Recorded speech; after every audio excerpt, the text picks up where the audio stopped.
Salut tout le monde, bienvenue à On Joue-tu. Cette semaine, je vous présente le jeu qui a été un de mes gros coups de cœur du Festival de Cannes cette année, Gutenberg.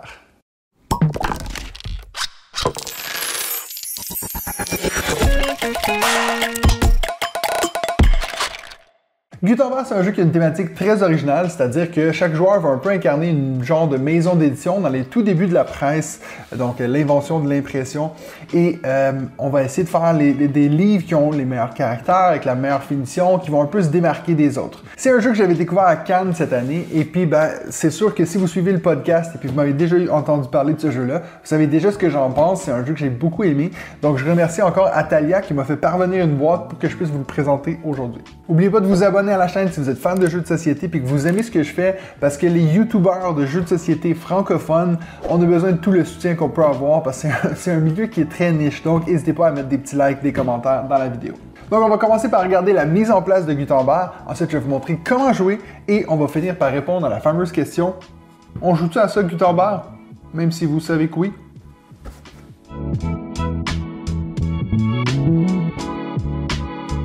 Alors, la première chose qu'on va faire pour la mise en place de Gutenberg, c'est qu'on va placer le plateau au centre de la table. Bien sûr, si vous jouez à 2 joueurs, vous allez le mettre de l'autre côté, mais vu que moi, je vous montre une partie à 3 joueurs, on va faire un exemple à 3 joueurs, on va le laisser de ce côté-ci, où on peut voir si jamais qu'il y a 4 cases ici en haut dans le coin. Donc, la première chose qu'on va faire, c'est qu'on va prendre les cartes qui ont le même symbole que celui-ci, et on va en mettre le même nombre qu'il y a de joueurs. Donc, dans mon cas, je fais une partie à 3 joueurs, je vais en mettre 3. Sachez que si on jouait à 4, il y aurait aussi cette case-ci qu'on mettrait une carte. Mais bien sûr, on joue à 3 joueurs. Ensuite, on va faire la même chose avec les cartes finition ici. Donc, avec la couleur, on va en mettre 3 vu qu'on joue à 3 joueurs. On va placer les cartes compétences ici. Donc voilà, on en a 3 joueurs encore une fois. Vous voyez très clairement qu'à 4 joueurs, on va placer où il est écrit avec le symbole 4. Ensuite, on va prendre notre sac avec nos jetons d'encre et on va en placer sur les emplacements qui sont ici en remplissant tous les cases d'encre, excepté pour le 4e parce qu'on joue à 3 joueurs. Ensuite, on va prendre tous les engrenages, comme ça on va se créer une pioche d'engrenage. On va la placer ici à côté du plateau et on va en retourner une pour tous les espaces qui sont ici. Encore une fois, moi je ne vais pas en mettre sur l'espace 4. Si vous mettez en place une partie à 2 joueurs, vous remarquerez que les engrenages, il y en a qui ont des lignes blanches et il y en a qui ont des lignes grises. Si vous jouez à 2 joueurs, vous pouvez enlever tous ceux qui ont des lignes blanches et puis donc enlever ça avant de constituer votre pioche. Et pour finir la mise en place du plateau central, vous pouvez placer le petit marqueur compte-tour sur la case numéro 1. Donc pour la mise en place des joueurs, on va donner un plateau entrepôt à chaque joueur, en plus d'un petit plateau initiative, et on va leur donner aussi tous les jetons de leur couleur, et on va en placer un cube de leur couleur au bas de chaque piste de compétences ici, donc sur les 4 pistes de compétences. On va mettre un de leurs disques de couleur sur la première case ici en bas, et on va prendre le dernier petit disque ici de couleur et le mettre sur la case 0 du plateau central pour compter les points. Il devrait vous rester un petit cube de votre couleur en plus qui va servir plus tard, je vous expliquerai quand. Donc, ça veut dire que chaque joueur devra en avoir 5 au total avec les 4 qui sont placés là. Et pour finir, vous allez donner 3 petits X comme ça, donc avec des genres de demi-lune, donc avec des X, 3 à chaque joueur. Et la dernière chose qu'on a besoin de faire pour la mise en place, c'est que chaque joueur aura besoin d'avoir 2 commandes de départ dans sa main. Comment on va déterminer ça? D'abord, on va choisir un premier joueur qui va devoir venir constituer sa commande de départ. Le nombre de cartes que vous allez placer à la disposition de tous les joueurs va dépendre du nombre de joueurs que vous êtes. Donc, si vous jouez à 4 joueurs, vous allez avoir 10 cartes commande normales et puis 10 cartes finition que vous allez placer au centre de la table. Si vous jouez à 3 joueurs, comme c'est le cas avec ce que je fais, vous allez en avoir 8 de chaque. Puis bien sûr, si vous jouez à 2, vous en aurez 6 de chaque. Donc revenons à mon exemple de 3 joueurs. Disons qu'on a déterminé que c'est le joueur rouge qui est le premier joueur et donc le prochain serait rouge et ensuite blanc. Donc si c'est moi joueur bleu, je vais venir prendre une carte de ce côté-ci avec une carte de ce côté-là. Sachez que ces cartes-là, une fois qu'ils sont mises ensemble, vous ne pouvez plus les détacher. Ça veut dire qu'eux, ils vont venir dans votre entrepôt. Vous voyez qu'il y a 4 emplacements pour placer vos commandes autour de votre plateau entrepôt. Vous allez les placer là et ils devront rester fixés ensemble pour la partie. Ensuite, ce sera au rouge qui va par exemple prendre ces deux-ci. Le blanc va prendre ces deux-ci et on va refaire un tour en commençant avec le dernier joueur. Donc, le blanc va reprendre une commande. Il va prendre ceux-ci, par exemple. Ensuite, ça va au rouge qui prend ceux-ci. Et donc, il me reste, moi, bleu, dernier joueur. Il me reste le choix entre tout ça. Puis, disons que je décide de prendre ces 2 cartes-ci. Les cartes qui vont rester, on va les défausser. Donc, c'est important de vous créer une petite défausse aussi à côté des pioches de cartes. Et on va aussi donner 10 pièces à chaque joueur, donc pour leur monnaie de départ. Et chaque joueur va aussi devoir choisir 3 caractères d'impression qu'ils veulent commencer la partie avec. Il y a 4 caractères en tout, il y a le A, le I, le O et le U. Donc, ça veut dire que ça fait des livres qui vont être écrits « Ah ouais, aïe, aïe, aïe, aïe, aïe ». Mais sachez qu'on vous recommande de, bien sûr, prendre des lettres qui pourraient déjà vous aider avec vos commandes de départ que vous avez choisies. Donc, dans mon cas, c'est sûr que ce serait intéressant d'avoir au moins un A et un I. Comme ça, je pourrais potentiellement faire cette commande-ci. Je sais que vous ne savez pas encore comment jouer, mais le but, ça va être d'avoir des caractères qui correspondent à ceux de nos cartes, bien sûr. Et donc, j'ai le A, le I, et puis disons que je vais aller avec le U. Comme ça, j'en ai déjà 2 sur ce caractère-ci. Il va juste falloir que je prenne les O. Donc, une fois que tous les joueurs ont fait ça, ont choisi leurs 3 caractères, je sais que ça fait 3 fois que je dis la dernière chose qu'on va faire pour la mise en place, mais là, c'est vrai. Donc, vous allez prendre tous les cubes noirs qui sont ici. Vous allez en donner 7 au premier joueur et vous allez faire de même pour les autres, plus 1. Donc, ça veut dire que si le premier joueur a 7 cubes noirs, le deuxième va en avoir 8 et le troisième va en avoir 9. Si on jouait à 4 joueurs, le quatrième en aurait 10. Pour cette vidéo, ce qui va être un petit peu problématique, c'est que les cubes sont noirs et puis mon tapis est noir. Donc, je ne sais pas si vous allez arriver à bien voir ces cubes-là. Donc, il y a des bonnes chances que je vais mettre une feuille blanche là, en dessous. Ça va pas être très esthétique, mais au moins, vous allez être capable de voir les exemples que je vais donner. Donc, voilà, comme ça, votre jeu, il est prêt, il est mis en place. On est prêt à commencer. La seule petite chose que je voulais juste mentionner, c'est que si vous regardez sur votre plateau entrepôt, il y a une petite case ici hexagonale. Je vous en ai pas parlé parce que si vous regardez dans votre jeu, vous allez avoir des petites tuiles comme ceci, hexagonales, donc avec des personnages dessus. On vous conseille de ne pas les utiliser pour votre première partie, mais si vous décidez de les utiliser ou si ce n'est pas votre première partie, alors vous allez en donner 2 à chaque joueur. Et les joueurs vont devoir en choisir un qu'ils vont mettre au-dessus de leur tuile entrepôt. En gros, c'est quoi ça? C'est des petits pouvoirs asymétriques qu'on va pouvoir choisir en début de partie. Mais bien sûr, si vous n'êtes pas encore à l'aise avec le jeu, ça ne sert à rien d'avoir des symboles et des choses à vérifier en plus. Donc pour mon explication, je ne vais pas les utiliser, mais sachez que c'est à ça que ça sert, cette petite place au-dessus de votre plateau entrepôt. Alors, le déroulement d'une partie de Gutenberg est très simple. On va avoir 5 phases différentes qu'on va faire lors des 6 manches de la partie. Le but du jeu, bien sûr, c'est de faire le plus de points possible. On va faire des points de différentes façons. Les points, c'est ce symbole qu'on voit ici, par exemple, sur le plateau de mon entrepôt. Ça veut dire que pour chaque cube que j'aurai à la fin de la partie, qui est au moins à ce niveau-ci, ça me fera 1 point, 3 points, 6 points, ainsi de suite.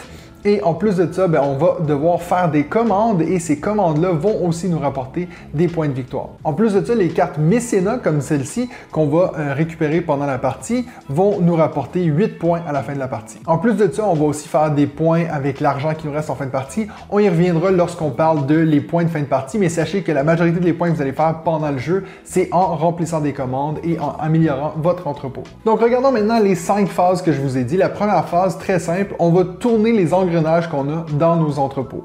Pour la première manche, bien sûr, on n'aura pas encore d'engrenage, donc ça, on va pouvoir directement la sauter et passer à la prochaine étape. Mais pour l'exemple, disons qu'on est plus loin dans la partie, vous pouvez voir dans mon entrepôt, j'ai déjà 3 engrenages. Ça veut dire qu'au début d'une des prochaines manches, je vais faire pour la première phase, tourner l'engrenage du haut, on voit avec la petite flèche ici, donc dans le sens horaire, jusqu'à ce que les lignes s'enlignent avec la zone qui est plus claire ici. Bien sûr, pour le moment, vous ne savez pas ce que ça fait, ces engrenages-là, mais sachez que ça, ce serait la première phase. La deuxième phase, c'est qu'on va choisir l'initiative de nos actions. J'avais oublié de vous le dire, mais pendant la mise en place, il faut aussi chaque joueur doit prendre un petit écran qu'ils vont pouvoir utiliser pour cacher leur initiative sur le plateau d'initiative. Et regardons justement cette phase-ci de l'initiative de plus près. Donc pour l'exemple, on va dire que ça c'est les plateaux des joueurs bleus, blancs et rouges. Bien sûr, là, cette étape-ci, vous le feriez secrètement, mais je vais vous montrer pour l'exemple. Et comme j'ai dit lors de la mise en place, j'ai remplacé mes cubes noirs par des cubes verts, comme ça on va peut-être mieux les voir sous le tapis de jeu, parce que noir sur noir, c'est pas facile à voir. Donc je vous montre un exemple d'un tour d'initiative. Donc ça veut dire que maintenant que tout le monde a choisi où ils vont placer leurs cubes, on enlève les écrans et on va comparer les cubes qu'on a mis dans les différentes actions. Comme je vous ai dit, pour l'exemple, bleu, blanc et rouge, et disons que c'est le bleu qui est le premier joueur. Donc, on va regarder qui a mis le plus de cubes dans la première action, parce que bien sûr, comme vous pouvez voir, il y a 5 actions qui sont ici, donc 1, 2, 3, 4 et 5. Donc, ils sont tous dans l'ordre, c'est assez clair. On va regarder, on a le joueur bleu ici qui a mis 1 cube dans l'action des commandes, et le joueur blanc a mis 3 cubes et le joueur rouge a mis 1 cube. Il faut savoir qu'il faut absolument avoir un cube si vous voulez au moins faire l'action. Si vous mettez 0 cube, c'est que vous n'avez pas le droit de faire l'action. Donc dans ce cas-ci, blanc a plus de cubes dans la première action, c'est-à-dire que ça va être lui qui va commencer à prendre à faire cette action-là. Donc, comme on peut voir, c'est blanc qui a le plus de cubes, c'est lui qui va faire l'action en premier. Parce qu'il n'y a pas cette idée de ordre de tour.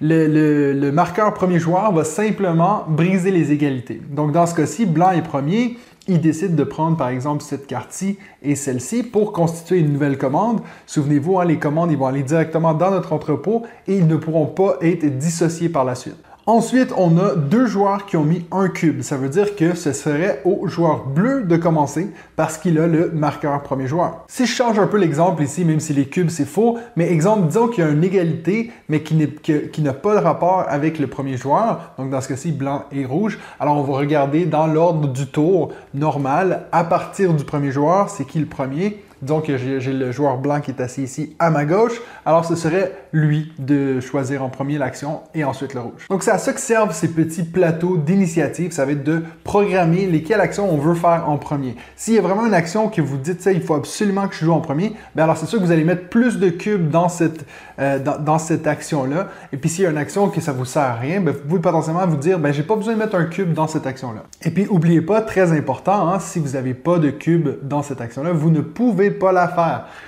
Très important de ne pas oublier ça. Donc ça, c'était pour la deuxième phase. Donc c'est justement où on va choisir notre initiative. La troisième phase, c'est où on va faire les actions. Donc on va descendre le plateau et faire les actions, chacun son tour, dépendamment de qui a la priorité selon l'initiative. Donc on va rapidement regarder les différentes actions qu'on peut prendre dans le jeu. Je vous avais montré dans l'exemple juste avant quand on parlait de l'initiative. La première action, donc si on met beaucoup de cubes dans la première action commande, on va prendre une carte donc de caractère et une carte de finition de notre choix. Et comme j'avais dit, on va les associer ensemble et les mettre dans notre entrepôt. Attention, c'est très important, il faut vraiment prendre une de chaque. On ne peut pas prendre deux cartes avec caractère. C'est vraiment donc les cartes, une carte caractère et une carte finition. C'est aussi important de savoir, je pense que c'est assez clair, mais vous n'êtes pas obligé, il n'y a aucun prérequis pour prendre ces cartes-là. Vous n'êtes pas obligé de déjà avoir les caractères pour les mettre dans votre entrepôt. Ça sera seulement pour livrer cette commande-là que vous allez avoir besoin de tous les caractères. Mais pour les prendre, vous pouvez bien sûr faire de la préparation. La deuxième action qu'on a ici, c'est l'action de l'encre. Donc, comme on peut voir ici, c'est encore le bleu qui est le premier joueur parce qu'il y a une égalité entre lui et le rouge. Le blanc, il a dit qu'il n'allait pas en prendre. Donc, disons que le bleu décide d'aller chercher de l'encre. Qu'est-ce qu'il va faire? Il va choisir un des trois lots d'encre qu'on a sur le plateau. Bien sûr, à 4, on en aurait 4. Et on va prendre une goutte gratuitement d'encre. Et c'est à nous de voir, est-ce qu'on veut continuer? Donc, si on veut prendre la deuxième et la troisième, ça va nous coûter 1 $ et 2 $ de plus. Ça veut dire que si on prend tout, ça va nous coûter un total de 3. Voici un autre exemple. Disons que c'est le bleu, le premier joueur, il a décidé de prendre que la goutte grise parce que c'est la seule couleur qu'il avait besoin. Exemple. C'est maintenant au joueur rouge. Lui, il aura alors le choix entre tous les lots qui restent, mais seulement un. Il pourrait décider de venir, parce que je sais pas pourquoi, mais exemple, disons qu'il voudrait vraiment le jaune et puis le bleu et puis que les autres lots, c'est que du rouge, par exemple. Il pourrait quand même venir chercher le lot que j'ai pas fini de prendre. Donc, il prendrait, exemple, la bleue et la jaune. Il prendrait ça, il paierait 3 $, mais il pourrait pas en plus de ça aller dans un autre lieu. C'est à vous de voir lequel des trois lieux que vous voulez aller piocher dedans, en sachant qu'ils peuvent être complets ou à moitié vide. Ou à moitié plein, ça dépend comment vous voyez la vie. Troisième action, très simple, on va augmenter nos compétences, donc selon les symboles sur la carte qu'on va prendre. Donc si c'est moi le premier, dans ce cas-ci, si on regarde dans mon exemple, les trois joueurs ont mis qu'un cube, donc on va descendre dans l'ordre. C'est au bleu, si le bleu décide de prendre cette carte-ci, il va augmenter de deux niveaux son habileté de textile. À savoir que vous avez toujours l'option, puis c'est représenté ici sur le plateau, de si vraiment, exemple, moi j'avais besoin de monter mes caractères, donc mes lettres qui sont ici, ma police d'écriture, disons, et puis il n'y a aucun symbole qui est présent, je peux ne prendre rien qui est sur la carte et augmenter de un niveau n'importe quelle de mes compétences. Donc, bien sûr, c'est moins bon, mais si vraiment vous avez besoin d'augmenter ce niveau-là, il y a toujours cette option-là. Une fois que vous prenez ces cartes-là, hein, c'est toujours défaussé. Même chose avec les gouttes d'encre, ceux qui vont rester à la fin, une fois que tout le monde a choisi, vous les remettez dans le sac. Ça, je ne l'ai peut-être pas dit avant, mais c'est sûr que lorsqu'on va enlever des cartes, on ne va pas les remplir automatiquement. Ça, c'est vraiment, ça va être lors de la phase 5, on va juste remettre tout en place. Quatrième action, on arrive aux engrenages qui sont ici. Donc, le bleu, ça va bien pour le bleu, c'est souvent lui qui commence. Lui, on a mis 2, le blanc 2 et puis le rouge en a 1. Donc, on va descendre dans l'ordre encore une fois.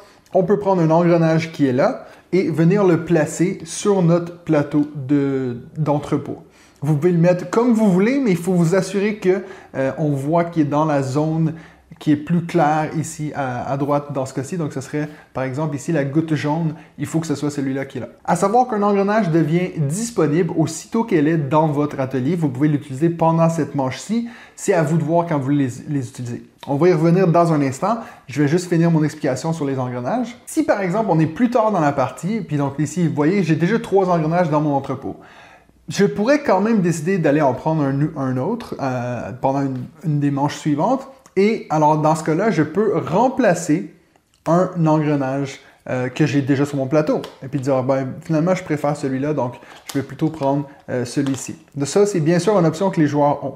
Et puis, comme on peut voir sur le plateau de jeu, on a un symbole ici qui nous dit soit on prend un engrenage, ou on a toujours la possibilité de regarder si on est content avec les engrenages qu'on a. Peut-être qu'on veut juste repositionner un qu'on a déjà. Donc, on va juste simplement le lever et le mettre d'un autre côté qui nous va mieux, parce que peut-être que ça va être mieux pour les prochains tours. Alors, la seule contrainte qu'on a lorsqu'il vient temps de placer nos engrenages, en prendre un nouveau ou quoi que ce soit, c'est que si je veux repositionner un engrenage ou si je veux en prendre un nouveau et défausser un ancien, il faut que ce soit un engrenage qui n'a pas encore été utilisé. Parce que oui, les engrenages ont certaines habilités que vous pouvez utiliser à tout moment pendant une manche. Donc, par exemple, si on regarde sur celui-ci, mon deuxième engrenage que vous voyez ici, il y a simplement l'icône d'une de mes compétences. Donc, dans ce cas-ci, exemple, je décide de l'augmenter.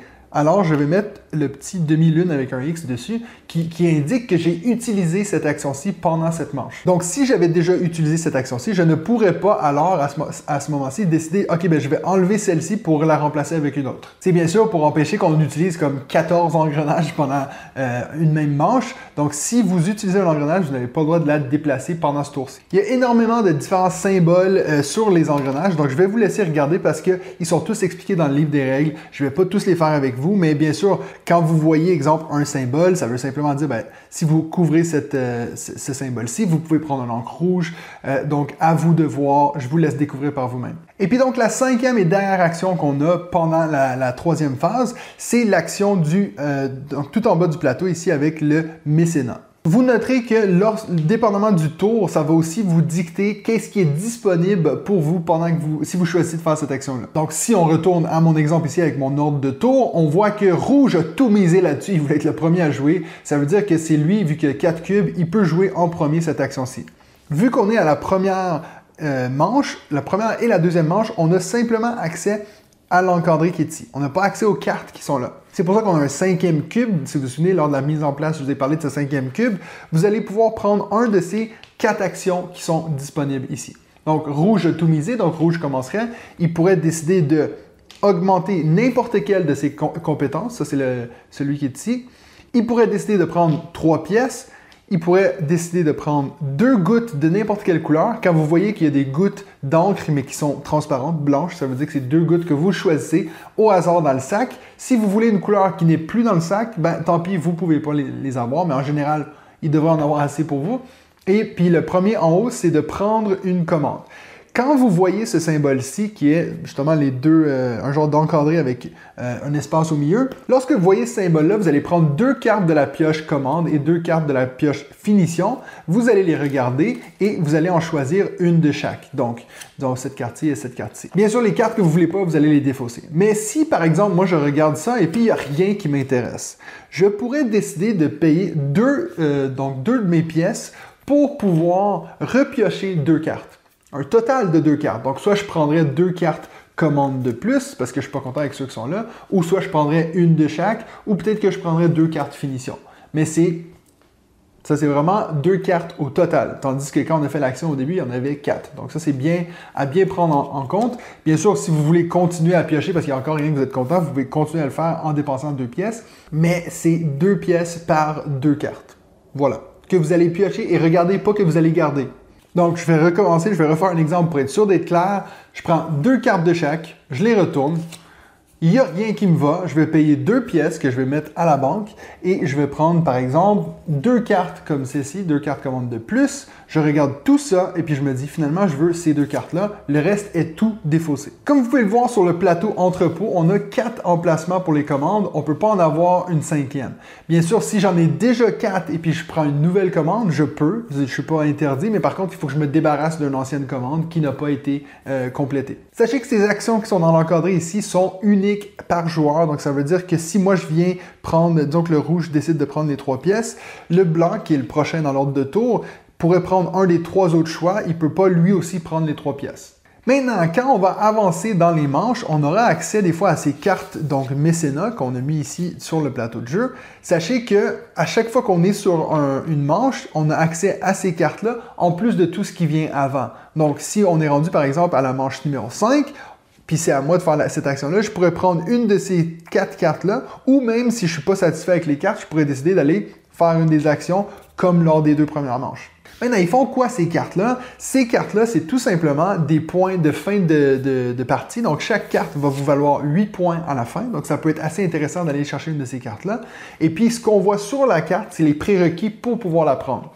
Donc, par exemple, si je veux la carte ici, j'aurais besoin d'avoir au moins un niveau de 4 dans cette compétence-ci, en plus d'avoir 2 gouttes d'encre jaune dans ma réserve que je dois défausser pour pouvoir prendre cette carte-ci. Ce qui est très important à noter, c'est que les seules choses qu'on va défausser, c'est l'encre. Donc, dans tous les cas ici, nos habiletés et nos compétences ne vont jamais redescendre. On ne va jamais perdre les lettres qu'on accumule pendant la partie. C'est vraiment seulement l'encre qui devra être défaussée si on veut avoir accès à ces cartes-là. Donc, je refais l'exemple. C'est au rouge qui a tout misé ici. On est à la manche numéro 5. Il pourrait décider de prendre cette carte-ci ou n'importe quelle qui est avant. Il décide de prendre celle-ci parce qu'il y a un niveau de compétence de au moins 4. Et disons qu'il a aussi 2 gouttes jaunes qu'il va donc remettre dans le sac. Et il va donc pouvoir prendre cette carte-là et la mettre proche de son entrepôt pour savoir qu'il va les compter ces points-là à la fin de la partie. Donc c'est déjà tout pour la 3e phase. On a fait toutes les actions possibles dans le jeu. Maintenant, on va passer à la 4e phase qui est simplement de vendre les commandes qu'on peut compléter ce tour-ci. Donc comme je viens de vous dire, hein, les lettres, les caractères qu'on a, on ne va jamais les perdre.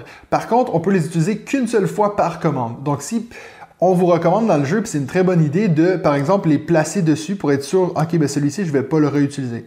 Alors, regardons ici pour l'exemple. Disons que moi, dans ma main, j'avais accumulé pendant la partie toutes ces ressources-ci, donc de caractères. Et puis, donc, j'ai les 2 qu'il faut ici. Alors, ça veut dire que je pourrais faire ces 2 commandes-ci pendant la phase 4 de la manche en cours. Ce qui est important à savoir, c'est que vous devez absolument faire la commande donc des caractères pour pouvoir livrer une commande, mais les cartes finition, c'est des bonus. Vous n'êtes pas obligé d'avoir ce qu'il y a sur la carte, même vous pourriez avoir rien du tout sur cette carte-là et la livrer quand même. Bien sûr, plus vous allez avoir de bonus, mieux ça va être pour votre score total. Puis comme vous pouvez remarquer, la majorité des cartes commandes, même que je pense que tous les cartes commandes, vont simplement vous rapporter de l'argent. Ils ne vont pas vous rapporter des points. Donc, regardons, je décide de faire cette commande-ci. Donc, j'ai le I, j'ai le O, ça prenait 2 O, donc très important. On ne peut pas réutiliser le même O pour la même commande. On met le U, ça veut dire que ça va me rapporter 5 pièces, 5 florins. Et en plus de ça, j'ai une goutte d'encre rouge. Et j'ai mon habileté ici avec ce symbole-ci qui est au moins au niveau 2.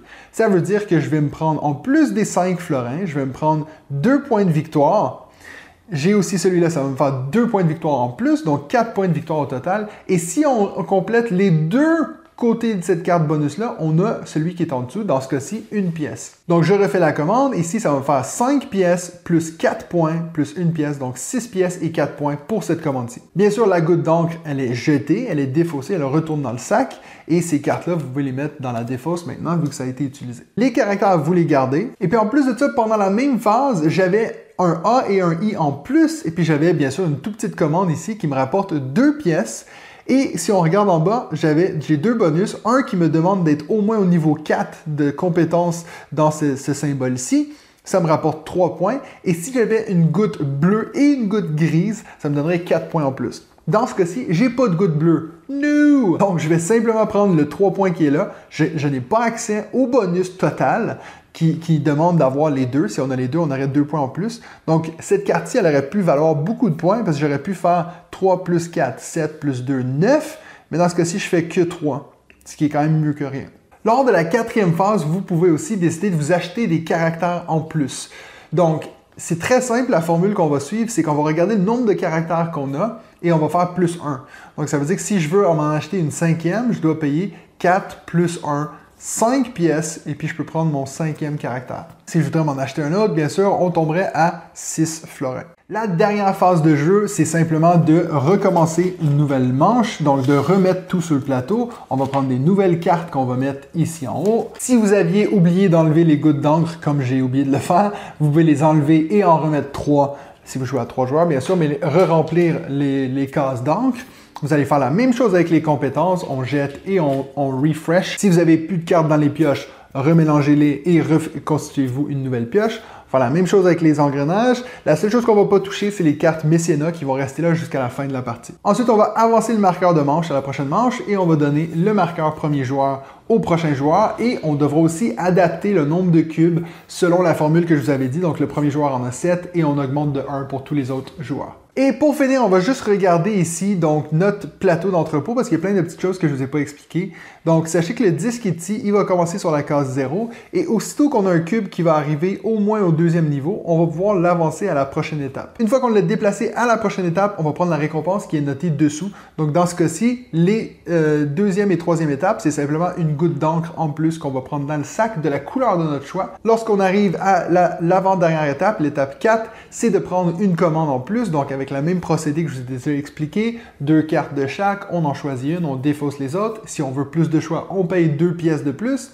Et aussitôt qu'on va franchir la dernière étape puis qu'on met notre disque au bout, parce qu'on a un cube qui est monté jusqu'en haut d'une compétence, on va se prendre un caractère en plus dans la réserve et l'ajouter à notre entrepôt. Vous noterez aussi que si jamais je suis déjà au maximum dans une des compétences et puis que je reprends quelque chose qui me l'améliore, bien sûr, je ne peux pas avancer le cube, mais je vais prendre 3 pièces à la place. Donc, à chaque fois que j'arriverai pour monter, je peux prendre 3 pièces à la place de monter. Pour ce qui est des points de fin de partie, on a un petit tableau ici qui nous le rappelle. On va regarder où on est dans nos compétences à la fin de la partie. On va additionner ces points-là à notre score total. Donc, si je regarde dans cet exemple-ci, j'ai 2 compétences qui sont au niveau 5, ça va me faire 3 points chaque. Et j'ai une compétence qui est au niveau 4, donc ça me ferait un total de 7 points que j'additionnerais à mon score où je suis rendu autour de la piste des points de victoire. En plus de ça, je vais y ajouter le nombre de mécénats que j'ai. Dans ce cas-ci, moi j'en ai 2, ça me ferait 16 points de plus parce que c'est 8 points par mécénat. Et la dernière chose, c'est que l'argent qui va nous rester, ça va nous rapporter 1 point par 3 pièces. Donc si moi j'ai 13 pièces par exemple, ça va me faire 4 points de plus. Ensuite, on regarde qui est le joueur qui a le plus de points et celui-ci est le vainqueur. Donc voilà, c'est comme ça qu'on joue à Gutenberg. Le seul truc que j'ai pas vraiment regardé avec vous, c'est les petits symboles qu'on a sur les engrenages. Mais comme je vous ai dit, vous les avez ici dans le livre des règles, le bonus des engrenages. Et puis même derrière vos petits écrans, il y a plein de petits symboles qui sont expliqués là. Donc il y a tout qui est très bien fait. Si vous voyez quelque chose que j'ai oublié, n'hésitez pas de le mettre dans les commentaires et puis je le rajouterai dans la description. Et puis bien sûr, si vous avez des questions, n'hésitez pas à les mettre dans les commentaires. Alors maintenant, c'est le temps de répondre à la fameuse question.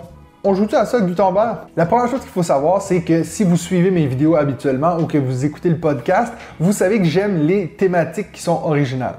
Donc, c'est sûr qu'ici, je suis gâté parce que c'est une thématique que j'avais jamais retrouvée ailleurs. D'ailleurs, quand on m'a présenté ce jeu-là à Cannes et puis que j'avais toutes les petites ressources en bois qui sont dans ce cas-ci, les lettres, les caractères qu'on a besoin pour écrire nos livres, moi, j'étais mes conquis. Je me suis dit, il faut absolument que je joue à ce jeu-là. Et puis, je suis très content de vous dire qu'en plus d'avoir une thématique originale, c'est un jeu qui est très, très bon. C'est un jeu qui est très solide. Il y a une thématique qui fait du sens dans ce jeu. C'est pas juste pour dire, OK, on va faire quelque chose d'original. C'est bien utilisé, c'est-à-dire que ça fait du sens qu'on a besoin de commencer par acheter nos caractères pour ensuite pouvoir faire le livre qui ensuite aura besoin d'encre. Donc, il y a vraiment tout qui sert à la thématique. Bien sûr, l'encre, une fois qu'on l'aura utilisée, elle va se dépenser, mais les caractères, la presse, on l'a toujours, ça va toujours rester. Donc, il y a vraiment tout qui a été réfléchi, qui fait du sens. Dans le podcast, je l'avais eu justement comparé à Viticulture, donc un jeu qui est vraiment servi par sa thématique. Puis je trouve qu'on retrouve la même chose ici avec Gutenberg. Je suis pas en train de dire que c'est le même jeu, pas du tout.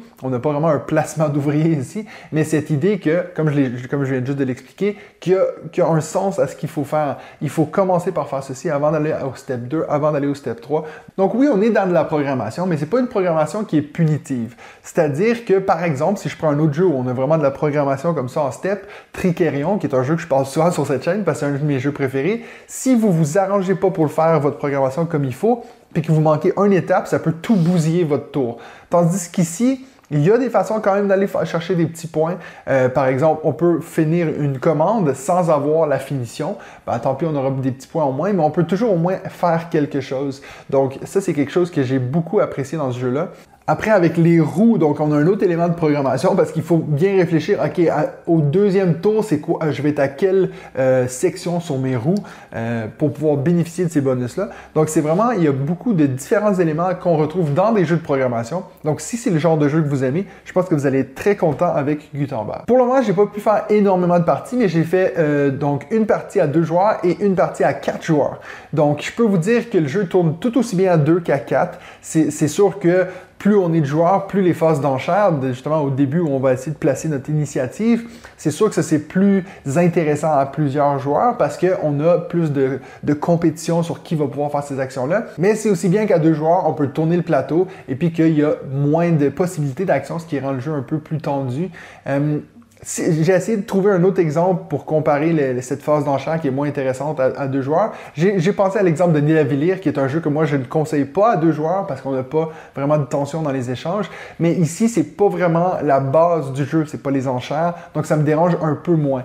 C'est pour ça que je pense que je le recommanderais quand même à 2 joueurs. Donc si vous cherchez un bon jeu de programmation, vous pouvez jouer tout aussi bien à 2 qu'à 4. Encore une fois, je pense que vous allez être très satisfait de Gutenberg. Dernière chose que j'aimerais souligner, parce que c'est assez rare qu'on voit ça sur des jeux de société, sur le côté de la boîte, vous pouvez voir, il est écrit « Jeu sans plastique ». C'est assez intéressant qu'un jeu de nos jours, dans la société dans laquelle on vit, où maintenant on parle beaucoup de surconsommation, de tout ce qui n'est pas éco-responsable, qu'un jeu sur la thématique de l'impression, donc du papier, a essayé de créer un jeu et puis a réussi à créer un jeu qui n'a pas de plastique. Donc, je dis un gros bravo aux créateurs du jeu. J'espère que c'est quelque chose qu'on va voir de plus en plus. Donc ça, c'est tout ce que j'avais à dire sur Gutenberg. Si vous avez eu la chance de pouvoir y jouer, qu'est-ce que vous en avez pensé? Mettez-moi ça dans les commentaires. Et puis, s'il y a quelque chose que j'ai dit de faux dans la vidéo, n'hésitez pas aussi de me corriger. Je le mettrai dans la description. C'est tout pour moi cette semaine. On se revoit la semaine prochaine pour un autre épisode de